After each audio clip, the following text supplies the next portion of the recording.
Student, कल हमने इससे पहले क्वेश्चन किया था। आज फिर एक क्वेश्चन है, ये भी पूरा रेसिडेंशियल स्टेटस पर है। स्टूडेंट, पहले क्वेश्चन को देख लेते हैं। The following are the incomes of Shri Krishna for the previous year 2019 to 2020। Income from, number 1 है income from agriculture in Pakistan. देखिए, ये पॉइंट इस तरीके से कई बार आ चुका है। पाकिस्तान की कृषि से आया है कितना, 60,000।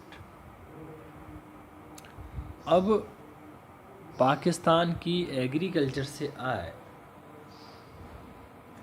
इसमें स्टूडेंट, तो इससे इंडिया से लेना देना नहीं है, क्योंकि पाकिस्तान की जो आई हुई है पाकिस्तान में वो एग्रीकल्चर से है। इस कंडीशन में केवल रेसिडेंट के लिए टैक्सेबल है income from agriculture in Pakistan, बाकी नॉट ऑर्डिनरी रेसिडेंट और नॉन रेसिडेंट के लिए नहीं है। स्टूडेंट, पहले मैं एक बार क्वेश्चन को समझाता हूँ, दोबारा से फिर इसका सॉल्यूशन दिखाएंगे। Number 2, salary received in India but the services were rendered in Iraq computed. देखिए, जो वेतन है वो भारत में प्राप्त हुआ है, लेकिन जो सर्विस दी गई है, जो सेवा दी गई है, वो इराक में दी गई है और अमाउंट है इसकी 24,000।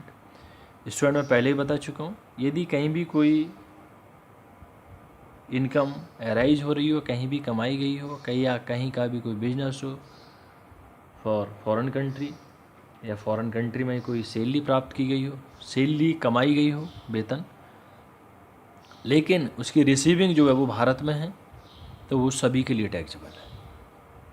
अब ये भी यहाँ पर रेसिडेंट के लिए भी टैक्सेबल है, नॉट ऑर्डिनरी रेसिडेंट के लिए भी टैक्सेबल है और नॉन रेसिडेंट के लिए भी टैक्सेबल है। Number 3, income from A business carried on in India, यानी भारत के बिजनेस से आई हुई है 24,000। देखिए, यहाँ पर फॉरेन कंट्री का कोई जिक्र नहीं किया गया है, केवल भारत का ही है, तो ये भी तीनों के लिए टैक्सेबल है, यानी कि ये भी इनकम में इंक्लूड की जाएगी। रेसिडेंट की इनकम में भी इंक्लूड होगी, नॉट ऑर्डिनरी की इनकम में भी इंक्लूड होगी और नॉन रेसिडेंट की भी इनकम में इंक्लूड होगी। Number 4, dividend from A domestic company. देखिए, डिविडेंड फ्रॉम डोमेस्टिक कंपनी यदि कहीं भी आ जाए, लाभांश प्राप्त हुआ है फ्रॉम इंडियन कंपनी यानी घरेलू कंपनी, तो ये एग्जम्प्ट होता है। यदि किसी क्वेश्चन में आ जाए dividend for domestic company, Indian company, तो ये एग्जम्प्ट होता है तीनों के लिए। तो रेसिडेंट के लिए भी एग्जम्प्ट, नॉट ऑर्डिनरी रेसिडेंट के लिए भी एग्जम्प्ट और नॉन रेसिडेंट के लिए भी exempt. Number 5, income earn and received in Bangladesh from bank deposited there.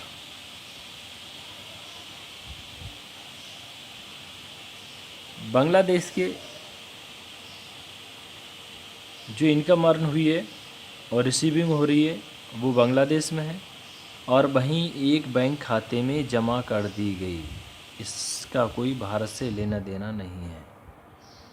तो स्टूडेंट, इस कंडीशन में केवल ये रेसिडेंट के लिए टैक्सेबल है 12,000।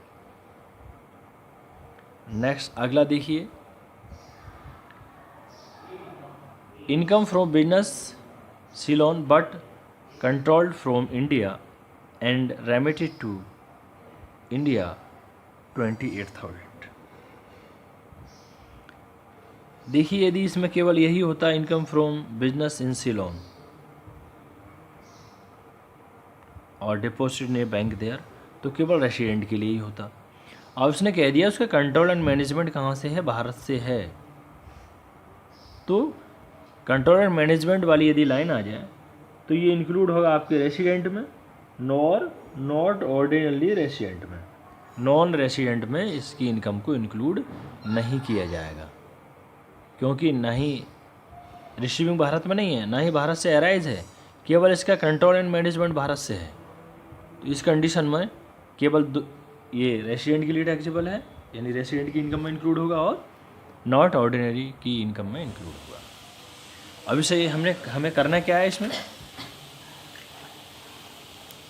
देखिए compute Shri Krishna gross total income calculate करनी है। इफ़ ही इज़, यदि वो रेसिडेंट है तो कितनी होगी ग्रॉस टोटल इनकम, यदि वो नॉट ऑर्डिनरी रेसिडेंट है तो कितनी होगी, और नॉन रेसिडेंट है तो इनकम ग्रॉस टोटल इनकम कितनी होगी, ये इसमें देखा जाएगा। तो स्टूडेंट अब हम इसका सॉल्यूशन देखेंगे। मैंने क्वेश्चन में भी आपको एक एक पॉइंट करके समझाया है, और इसका सॉल्यूशन करेंगे, फिर इसे समझाऊंगा। स्टूडेंट देखिए इसका solution, computation of gross total income for the assessment year, ये आपका 2020 और 2021।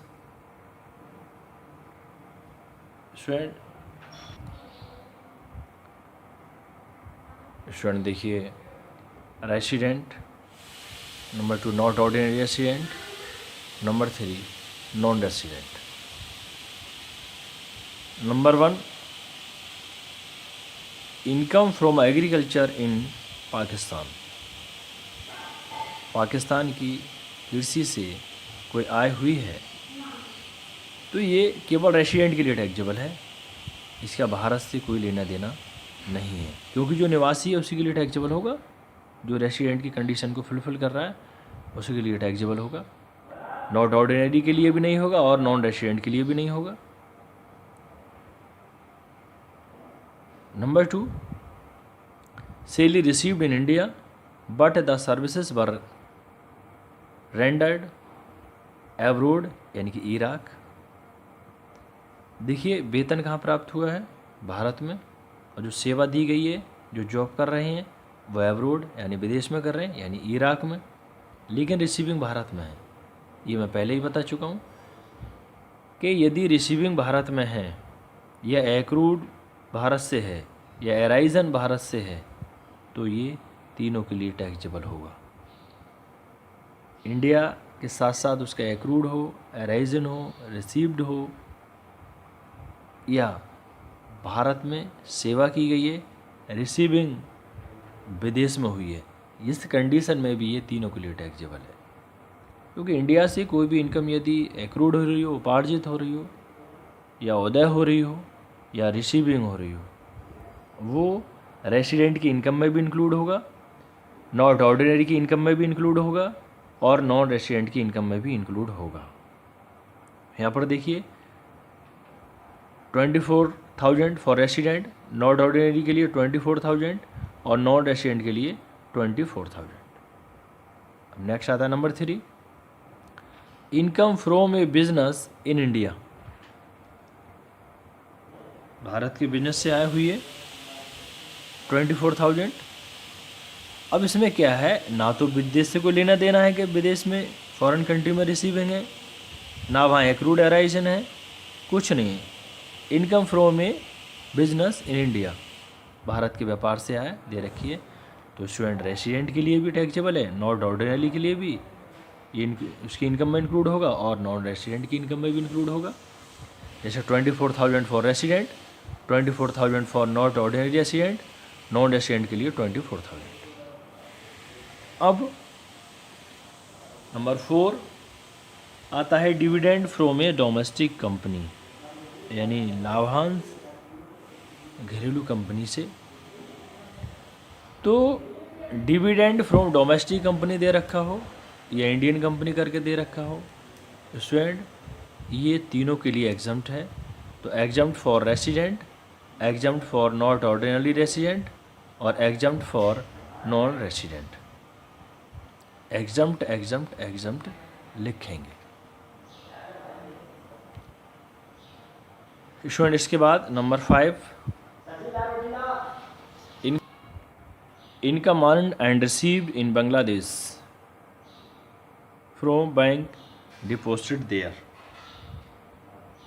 Income from bank deposited in Bangladesh और रिसीविंग देयर। कोई भी इनकम हुई फ्रॉम बैंक से बांग्लादेश में और वहीं के एक खाते में जमा कर दी गई। देखिए, ये इनकम ना तो भारत से एक्रूड है, ना अराइजन है, ना भारत से रिसीविंग है, ना ही कमाई गई है, ना ही प्राप्त भारत में हो रही है। इसका कोई इंडिया से लेना देना नहीं है। प्लस ना ही भारत लाई गई है, ना ही कंट्रोल एंड मैनेजमेंट भारत से है, वहीं किसी बैंक खाते में जमा कर दी गई। तो इस कंडीशन में केवल रेसिडेंट के लिए टैक्स, रेसिडेंट की इनकम में इंक्लूड किया जाएगा, बाकी ना नॉट ऑर्डिनरी की में इंक्लूड होगा, ना ही नॉन रेसिडेंट में। तो यहाँ पर देखिए 12,000 फॉर रेसिडेंट, यहाँ पर नहीं आएगा, नो, नॉट ऑर्डिनरी के लिए भी नहीं और नॉन रेसिडेंट के लिए भी नहीं। अब number 6, income from business in Ceylon but controlled from India and remitted to India. देखिए, शिलोन के इनकम से, बिजनेस से इनकम हुई है, लेकिन उस बिजनेस का कंट्रोल कहाँ से है? भारत से है। रिसीविंग भारत में नहीं हुई है, ना ही भारत से अराइज हो रही है, ना ही एक्रूड हो रही है, और ना ही इस इनकम की कोई प्राप्ति भारत में है, लेकिन उसका नियंत्रण भारत से है। नियंत्रण भारत से एंड रिमिटेड टू इंडिया, और भारत भेजी जा रही है। देखिए, नियंत्रण बिजनेस कहीं भी हो, कहीं भी सेटअप हो, या कोई भी इनकम कहीं भी कमाई जा रही हो, लेकिन ऐसे बिजनेस का कंट्रोल एंड मैनेजमेंट भारत से है, तो वो केवल दो की उसकी इनकम में इंक्लूड होगा, एक तो रेसिडेंट की और एक नॉट ऑर्डिनरी रेसिडेंट की। नॉन रेसिडेंट के लिए नहीं होगा। तो स्टूडेंट, ये हमें ग्रॉस टोटल इनकम देखनी है इसकी। तो ग्रॉस टोटल इनकम, ये सबका ये टोटल किया है पूरा 1,48,000, इसका ये टोटल किया है 76,000, फिर इसका ये टोटल किया 48,000। स्टूडेंट, यही इसकी ग्रॉस टोटल इनकम है। Thank you student.